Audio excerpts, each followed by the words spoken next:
I'm really pleased to be catching up with Steve Wallis. Steve, good evening. Good evening, Penny. Thank you for the invitation. So, Steve, you are a poet, and you live locally in Newbury, and this is the second time, I believe, that you've been on the radio in the last few weeks. Oh, it is. I popped up on BBC Radio Berkshire. Gosh, I'd tell you the date, but the dates have been blurring somewhat, haven't they? Are you fighting that? Dates don't matter anymore. The passage of time has got a little fluid. But yes, they were kind enough to ask me to write a poem to celebrate all the people who, in the words of their campaign, had made a difference during this COVID crisis in one way or another. And that was something I was very pleased to do. My partner is vulnerable to infection at the best of times. So to see everybody out there just easily adapting to social distancing and just the consideration for each other, and then some extraordinary acts of kindness, some remarkable ingenuity and improvisation. It was, heartwarming. It has brought out, the silver lining, hopefully, and hopefully it will last, is an increased level of consideration and kindness for one's neighbours and strangers, actually. Pulled through that kind of, it's that kind of wartime spirit, isn't it? Everybody's got their backs against the wall. Well, it is a common enemy, and we really are all in it together, aren't we? So, the best instincts of humanity coming out. Right, absolutely. Obviously, not everybody. Unfortunately, with all the scammers and stuff, people completely are exploiting the situation. But there are always going to be those individuals too, unfortunately. Yeah. But we have strong communities here, I think. So let's focus on the positive. So you wrote the most lovely poem for them. You're very kind. And I'm going to ask if you would like to share it for us here on Four Legs Radio as well.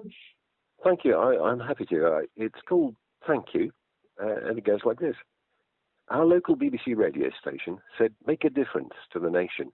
Berkshire replied with inspiration, working together in isolation, saying, "How can I help? What needs to be done? I can pick up your meds when I'm out on my run. We can crochet ear protectors for the NHS to use, or make a funny video to keep the kids amused. Restaurants and takeaways adapt to keep folk fed, and a distillery that once made gin makes hand gel now instead. From Hungerford to Sunningdale, Cold Ash to Oakley Green, in the valley of the Racehorse, in Inkpen, Slough and Speen, in Bracknell, Reading, Windsor, Wokingham and Theale, in every town and village, you answered the appeal. You found ways to make a difference. You stepped up to heed the call. You're the very best of Berkshire, and I want to thank you all.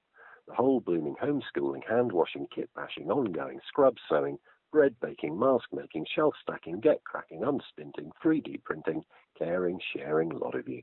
Thank you. Oh, that's just wonderful, Steve.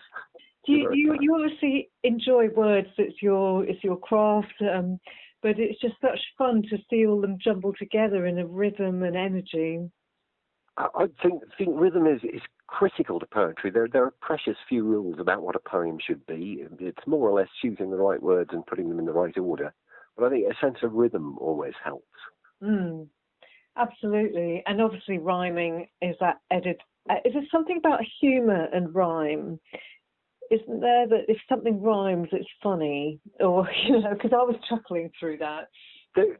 There are so many of those sort of nonsense words that we include in the language that are essentially a sort of rhyming mumbo-jumbo, higgledy-piggledy, that sort of thing. Yeah, I think we're attached to rhyme as humans. So you happened to let drop that when you posted that poem on Facebook, there were a couple of organisations that you had included in your first draft that the BBC had asked you to take out because it was a bit too, was it parochial? Well, no, they said local, funnily enough, a bit too local. But I think there's been a bit of confusion in the brief, right. And I thought they wanted something quite local, so I'd kept it very tight around the Newbury area. But they are Radio Berkshire, so they wanted the whole of Berkshire covered.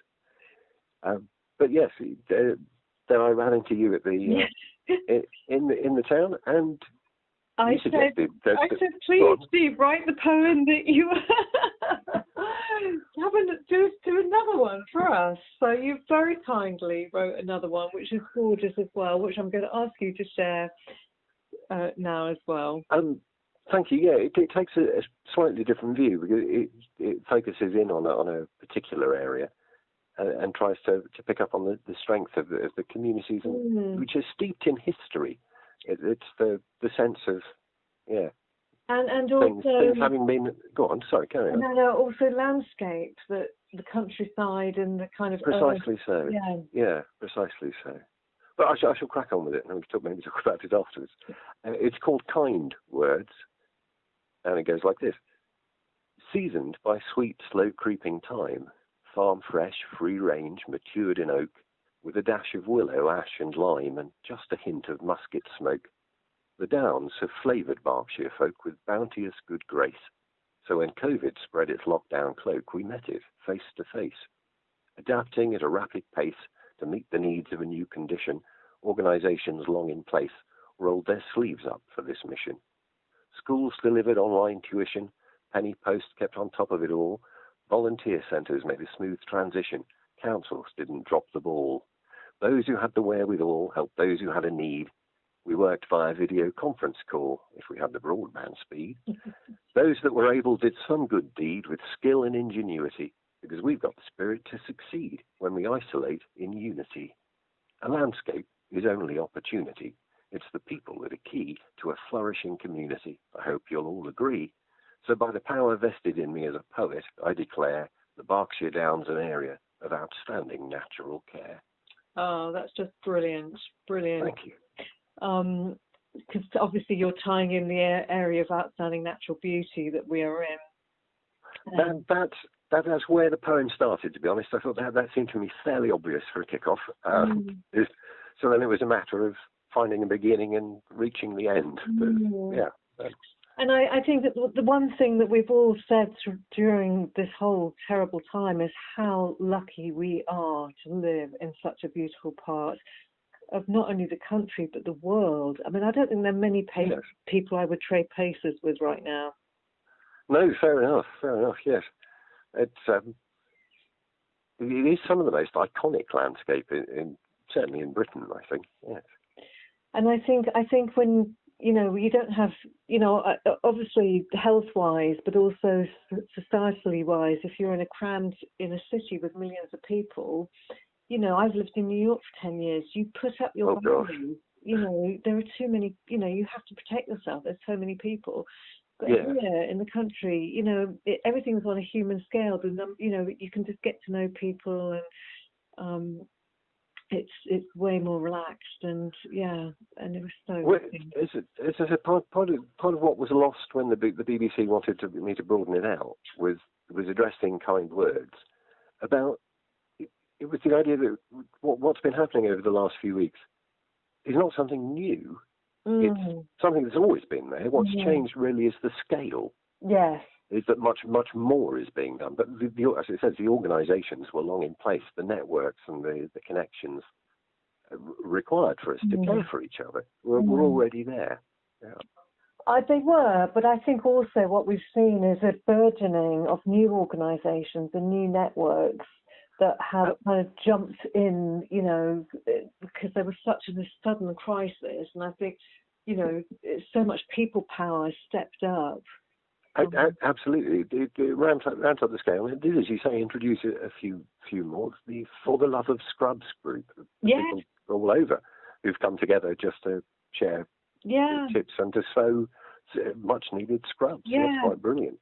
And, I mean, I've done a tiny thing is putting plants for sale at my garden gate, in aid of local women's refuges, because for me it was a huge issue for all the kind of domestic violence during lockdown. So, and it's something I've never done before, and I've raised, I think about £150, which is fantastic, and people are giving plants and, to donated plants for people to take. So it's been amazing. And that is brilliant. Yeah. And I think the Thursday evening claps, we all got to know our neighbours more than we did before through coming out on the street and having a chat. Yes. Yeah, and even on a wider level, it's very easy to have that sort of London air to parts of even West Berkshire, where we ignore passers-by because they're not part of our immediate circle or needs, and so we carry on. But now we're all having to look at each other as we sort of do a little COVID dance on the pavement so that we're maintained. People have been brilliant on that. I walk the dog through Newbury Town pretty much every day. And so there will be gatherings of people spread out in front of various shops. And as I approach with the dog, everyone will make a little adjustment, like slow motion starlings. That's wonderful. As everyone moves to adjust to a slightly different situation. Yeah, and it happens here on the footpath. You know, you have to kind of squeeze yourself back into a hedge to let somebody pass. And then you say this thing, oh, I'm so sorry, this looks so awful. But, you know, you kind of apologise. Yes, it's standing in a bush. So yes, you needs must. You know, I don't really think you're a danger, but, you know, this is the thing we now have to do. So, well, yeah, everyone, as I've said to a few people walking the dog, it's remarkable that we are politely treating each other as pariahs. Yes. Because there's no ill will behind it. We just all have to be careful. So, yes. No, it's very strange. And the scary thing is once, you know, you do go back out shopping or see your friends, how hard it is to keep it up, to remember, you know, because the old habits and the old muscle memories just come back, I find. Yeah, and I miss that kind of human contact. One wants to shake hands or hug or whatever the relationship might be, but yeah. Yeah. We'll get there. We will, hopefully. So, I just ask you a little bit about your other writing? You've written several collections of wonderful poems and writings. One is The Common Good. Common Words, thank you. There are two recent local books celebrating the first, Common Words, celebrates the social and natural history of Greenham Common, which is a fertile ground for things to write about. And the most recent, celebrating the Kenneth and Avon Canal, which was called Along the Way, both available at any independent bookstore in Hungerford, for example, and also online for one of those machines, which I don't personally use, but you're welcome to read the book any way you please. And they both come from walking the dog, which is how I get most of my inspiration. Now we go out for long rambles on Greenham Common along the towpath. So they're most of my work, not necessarily just observing the nature of the place, but also a dog is a great opportunity to talk to complete strangers, and they will often be quite open. So if I've got an idea for a poem, talking to people about their interpretation of a particular landscape or what something might mean to them. I spoke a week or so ago to a funeral director, and I'd spoken to this person any number of times as a dog walker, but it had not come up. I expect it's one of those jobs that you don't necessarily announce willy-nilly. There's another nonsense rhyme for you. But a fascinating insight into how different that has become, because of course funerals are an important ritual in definitely in everyone's life and community, and now somewhat limited, of course. No, they've had to be very creative with kind of online Zoom recordings and it's difficult. So are you working on anything at the moment? Your features?